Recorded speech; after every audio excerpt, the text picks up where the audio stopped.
ইরানকে ঘিরে শুরু হয়েছে নতুন অর্থনৈতিক লড়াই। তেহরানের সঙ্গে কেউ ব্যবসা করলে ওয়াশিংটন কাউকে ছাড় দেবে না। ইরানের মিত্র দেশগুলোকে এমন হুঁশিয়ারি দিয়েছে যুক্তরাষ্ট্র। এরপরই ইরানের পাশে ঢাল হয়ে দাঁড়িয়ে যুক্তরাষ্ট্রকে পাল্টা হুঁশিয়ারি দিয়েছে চীন। বিস্তারিত থাকছে ডেস্ক রিপোর্টে। ইরানের বিরুদ্ধে ইতিহাসের সবচেয়ে বড় অর্থনৈতিক নিষেধাজ্ঞা শুরু করার ঘোষণা দিয়েছে যুক্তরাষ্ট্র। মার্কিন অর্থমন্ত্রী স্কট ব্যাসেন্ট জানিয়েছেন এটি হবে ইরানের বিরুদ্ধে সবচেয়ে বড় অর্থনৈতিক নিষেধাজ্ঞা। আর এই ঘোষণার পরেই মোস্তফা খামেনির দেশটির পাশে দাঁড়িয়েছে বিশ্বের অন্যতম অর্থনৈতিক দেশ চীন। যুক্তরাষ্ট্রসহ পশ্চিমা দেশগুলো যা নিয়ে আশঙ্কা প্রকাশ করেছিল সেটাই বাস্তবে রূপ নিয়েছে।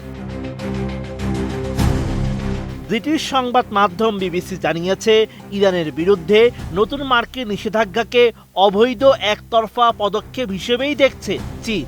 দেশটির পররাষ্ট্র মন্ত্রণালয়ের মুখপাত্র লিনজিয়ান বলেছেন, আন্তর্জাতিক আইনের কাঠামোর মধ্যেই ইরানের সঙ্গে চীনের সহযোগিতা চলছে, এতে বাইরের হস্তক্ষেপ মেনে নেওয়া হবে না। নতুন বাংলাদেশ গড়তে এলো জুলফিকার স্টিল। জুলফিকার স্টিল। চীনকে সতর্ক করে মার্কিন অর্থমন্ত্রী বলেন, ইরানের সঙ্গে আর্থিক সম্পর্ক বজায় রাখা দেশ, ব্যাংক ও ব্যবসা প্রতিষ্ঠানও বিচ্ছিন্নতার মুখে পড়তে পারে। এমনকি বিশ্ব নেতাদের সঙ্গে কথা বলে ইরানের সঙ্গে সম্পর্ক বন্ধের অনুরোধ জানাবেন মার্কিন প্রেসিডেন্ট ডোনাল্ড ট্রাম্প।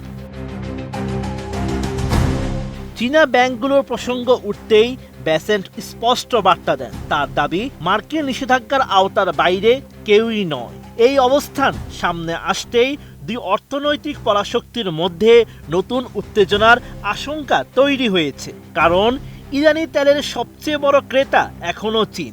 যদিও সাম্প্রতিক সময়ে এই বাণিজ্য কিছুটা কমেছে। বিশ্লেষকদের ধারণা, তেহরানকে এই অবস্থায় একা ছাড়বে না বেইজিং। ক্যাপিটাল ইকোনমিক্সের অর্থনীতিবিদ ডেভিড অক্সলি বলেন, স্বল্প মেয়াদে ইরানের জ্বালানি আয়ে বড় ধাক্কা লাগার সম্ভাবনা কম। তার মতে, ইরানের প্রায় 90% তেল যায় চীনে। অতীতেও বেইজিং মার্কিন নিষেধাজ্ঞাকে পুরোপুরি মানেনি। এবারও একই অবস্থান দেখা যেতে পারে। এদিকে ইরানও দৃঢ় আত্মবিশ্বাসী। ইরানের অর্থমন্ত্রী আলী মাদানি জাদেহ জানিয়েছেন, মার্কিন নিষেধাজ্ঞার জন্য তারা পুরোপুরি প্রস্তুত। তাদের কাছে 2 বছরের পরিকল্পনা রয়েছে। এর মাধ্যমে মার্কিন পদক্ষেপ শেষ পর্যন্ত আরেকটি ব্যর্থতায় পরিণত হবে। আন্তর্জাতিক সংকট বিশ্লেষক আলী ভাইস বলছেন, চীন বরাবরই একতরফা নিষেধাজ্ঞার বিরোধী। জাতিসংঘ বা আন্তর্জাতিক কাঠামোর সিদ্ধান্ত হলে তারা ভিন্নভাবে বিবেচনা করে।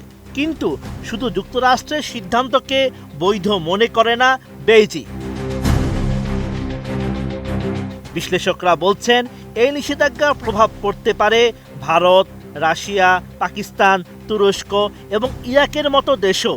তবে এসব দেশের অনেকের পক্ষেই ইরানের সঙ্গে সম্পর্ক পুরোপুরি ছিন্ন করা সহজ নয়। ফলে ওয়াশিংটনের পরিকল্পনা বাস্তবে কতটা কার্যকর হবে তা নিয়ে প্রশ্ন থেকেই যাচ্ছে। Sheikh Farid, ATN news.